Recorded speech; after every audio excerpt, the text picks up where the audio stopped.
হুম হুম।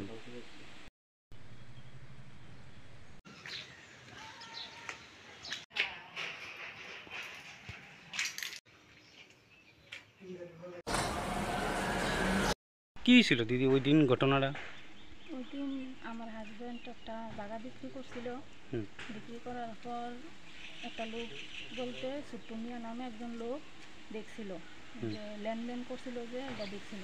হুম। দেখার পরে তারার যে গ্রুপের লোক আছে সবাই নিয়ে আইয়া আমার বাড়িতে আক্রমণ করছে টাকাটা নিয়ে যাওয়ানোর লেগে।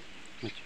টাকাটা তো নিচে সাথে আমার বাড়ি ঘর ভাঙচুর করছে, আমার ঘরের জিনিসপত্র যা কিছু আসলে সব ভাঙচুর করছে, আমার গাড়ি প্লাস আমার গাড়ি ভাঙচুর করছে, হুম। বাইক ভাঙচুর করছে। আমি যে ঘরে যে আমার বাচ্চাদের নিয়ে একবেলা রান্না করে খামু, একটা গ্লাস জল খামু, এই ব্যবস্থাটাও তারা রাখছে না। যা কিছু আসিল যাবতীয় সব ভাঙচুর করছে। আমার মাইয়ার জিনিস আসিল, জিনিস চুরি এদিয়েও লয়ে গেছে গা। টাকাটুকু এরপরে নিছে? আরও নিচে আমার মায়ের একটা গলার চেইন, আমার হুম। ছেলের একটা গলার চেইন, তারপরে আমার মায়ের দুই জোড়া হাতের চুড়ি। কারা করছে ঘটনাটা? কারা করছে বলতে তারা আমরা গ্রামের লোকই, আমরা আশেপাশের লোকই হুম। তারা করছে। নাম কি তারা? তারা আইসে মনে করেন 30-40 জন আইসে।